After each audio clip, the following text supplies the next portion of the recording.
That's crazy. That's crazy. I just love adults. I love y'all. I love my oleheads. Oh Lord. Oh Lord. Oh my God. Autistic King. Jesus Christ on the bike. Tentacles. That was good too. That ate down. Hi everyone. Welcome or welcome back to my channel. Long time no see, but I'm doing my best. Today I want to talk about my January wrap up. I read a lot in January. I neglected a lot, but I read a lot as well. So I will talk about like the seven books I read in January. So without further ado, let's make this fast. The first book I read in January is called Christmas in Spite of You. Christmas in Spite of You by Casey Mill. I'm not one too particularly fond of holiday romances, but this was really cute.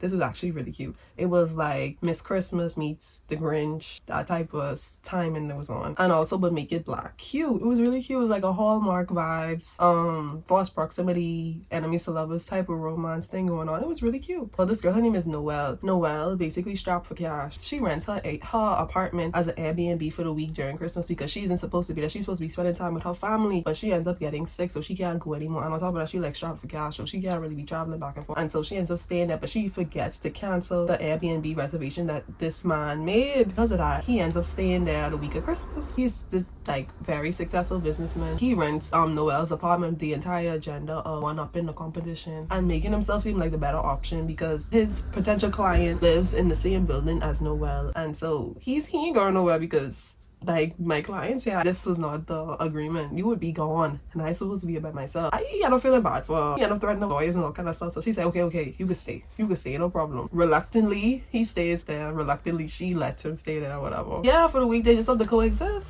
She uses the week basically to lift his Christmas spirits and get him in the Christmas mood. He doesn't have really fond memories of Christmas because of his family. They spend a week basically doing Christmas activities together and being very cute, and they end up falling in love with each other. I gave this book 3 stars. It's just a Christmas read. It wasn't really much else to it, but it was cute. My biggest fear in life is to like be talking and the shit ain't filming. The next book I read after that is called This Could Be Us by Kennedy Ryan. This God, I read this so fast, y'all. This Could Be Us by Kennedy Ryan. What to say about this book? Oh Lord.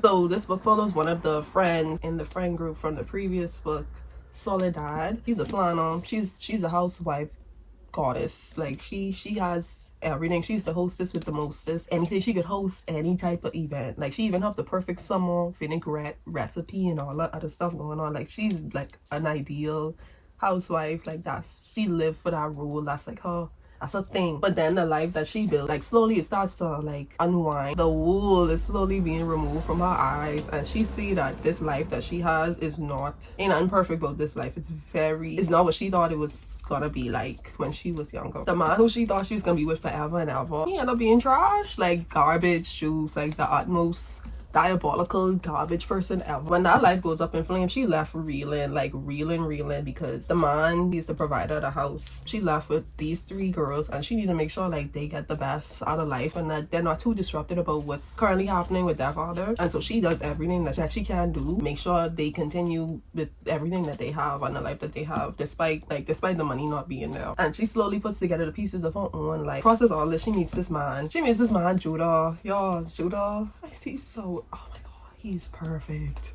Oh my God, Autistic King, love him down. It's a forbidden romance. It's cute. This was so good. This book is an ode to self-love and self-preservation and like doing everything you can for yourself. Make sure you have all your stuff by yourself, so if somebody act up and act a fool, life continues and moves on and it goes on. The world keeps spinning. Just because your life in shambles don't mean everyone else can stop doing what they have to do for you. If you have that community, that's awesome, but not everyone has that type of community. So once you could do for you and yours, ain't nothing else matter. I love that the overall message of this book was self-love isn't really destination, it's a journey. Then you on your journey every day. You wake up and you do stuff for yourself, prove how you feeling here. The message was beautiful. Incorporating all of that, you shouldn't deprive yourself of happiness just because you on this independent journey. It's okay to have people support you through your journey and who want to be there for you to support you in any way that they can. That was good too. That ate down. And also that girlhood community and deserving everything that meant for you,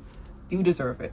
have it, it's yours. I'm not a parent, but parenthood and like doing stuff for your kids and kids being well taken care of, this book, y'all, this book is so cute. It was so good. I just love adults. I love y'all. I love my oleheads. I love my oleheads. They really ran the month for me. I ain't gonna lie. The oleheads, they held it down in January. I gave this book 4 out of 5 stars. Maybe one of my favorite books of the year so far. The year just started. I cannot wait for Hendrix' book to come out in May. I can need that down too. Yep. I think she publishes. Y'all need to get on her. Get on her vibe. Next, I'm gonna talk about what I read after that. Y'all, before my Kindle went kaput, I have another Kindle coming. It's coming. This Kindle, y'all, I had this Kindle since like 2021 and I don't even turn on no more. Look how cute it is. Oh my gosh.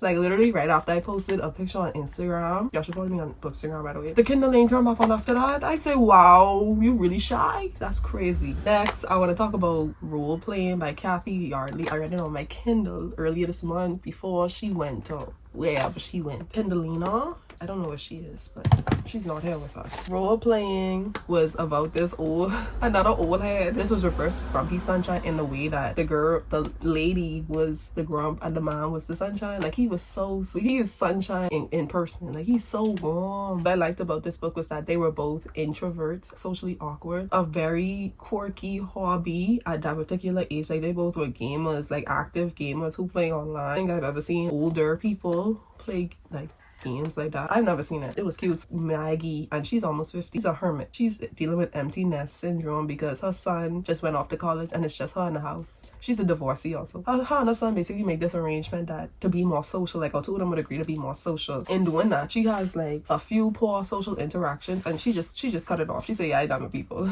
And so she ends up joining this guild online with like these bunch of other local people in town and they play online. She goes by Bogwitch and then she meets this other healer player in the guild and his name is Otter. They end up meeting in real life because online they end up developing like this really intense friendship, and she kind of likes him but she's not sure who exactly he is because he could be like an 18-year-old child going to the local community college and she ain't into that. She just says, okay, well, since something happened to him, meet up in real life. They're both shocked and they end up developing like a friendship in real life, friendship, relationship, liking each other. It was very messy and very cute, very conflicted feelings because, okay, I like him but he's my friend and I don't really want to date anybody because it's been rough, especially at that age and stuff like that. Aiden like basically uses the guild as this emotional outlet because his family is very dropsy. His mommy is Asian and his brother is married to his ex-fiance and she's vicious. She's very stink. And so it's just like a matter of, okay, so we were really good friends online. Can we make this work in person? Being in person, it's complicate everything. Like if the vibe online, like you talking to somebody on the phone, or you're messaging someone and the vibe is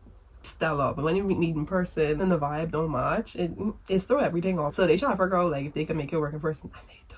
What they do. It's so good. I love romances between like settled adults who have children, who divorce, who marry, life shit going on. I like reading about stuff like that. For some reason I feel like I get an inside scoop and like the cheat codes to life. I love the vulnerability that was displayed in this book. I love like the thin veil of sadness that just seemed to like, some of the scenes were just really sad to me. I don't know why. It's just like some of like the inner thoughts and monologues was just really sad. But it didn't dip into anything beyond like a thin coat. It was refreshing to see also at that age that even though you older, you're still dealing with a lot of complicated stuff that you yourself don't even have the answers to, and you're supposed to be the adult, but you don't know.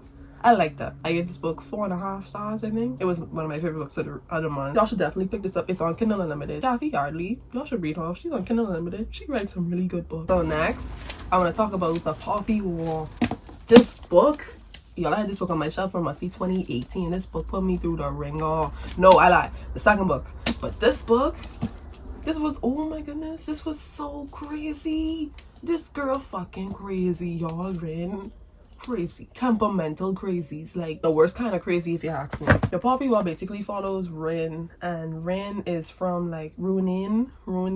Y'all, this isn't the audiobook for this. Runin is from the south. And she's this dark skinned poor peasant girl, and she basically takes one of the hardest, most elite entrance exams in the kingdom, and she passes like the top of her district, passes in Rooster Village. They couldn't believe it. They were shocked. She took the exam into this really regarded elitist military school in the entire country, Nakan. And so when she gets there, She basically is teased and bullied and picked on for her skin, her being poor, her being an outsider. She also, during the book, discovers that she possesses like an aptitude for like otherworldly magic and like powers of the god, and she ends up apprenticing as an apprentice, a law teacher. Like, and this is his first apprentice, must he, since he's come to the school. He seems crazy because everyone thinks he's crazy because he's very erratic, eclectic. That's him. Studying with him, law and stuff like that, and he ends up teaching her how to connect to like these otherworldly gods. Shamanism, that's what they call it. As she's exploring her gift with like her teacher and psychoactive substances, the ops, the Federation, who occupied them during the first war and the Federation barely lost her in the second one. They on the brink of like another poppy war, mundane everyday lives, like being on the brink of war. Like, these niggas ain't over here ready to come and friggin' eviscerate all of us. Eviscerate is like the first word I think about when I think about the movies, because they was killers. They was killers. And so Rin basically uses her powers, the only one who could save the country from these niggas. The biggest fear with that type of power is you're gonna lose your mind eventually, because if you have this god living in your head, and eventually the god, like, you basically is the conduit for the god. Like, they're inhabiting your body. Once you have a god, they live with you basically. You call them down, your body, your mind, your will is the only thing what's keeping the god in control. Once you lose your humanity, you get friggin' sent to the Chulu Creek. That's it. You basically alive, because you can't die anymore. You're just alive, but you dead. You imprisoned forever. You alive, but you're not alive. One of the quotes that really stuck out to me in this was, it says, war doesn't determine who's right.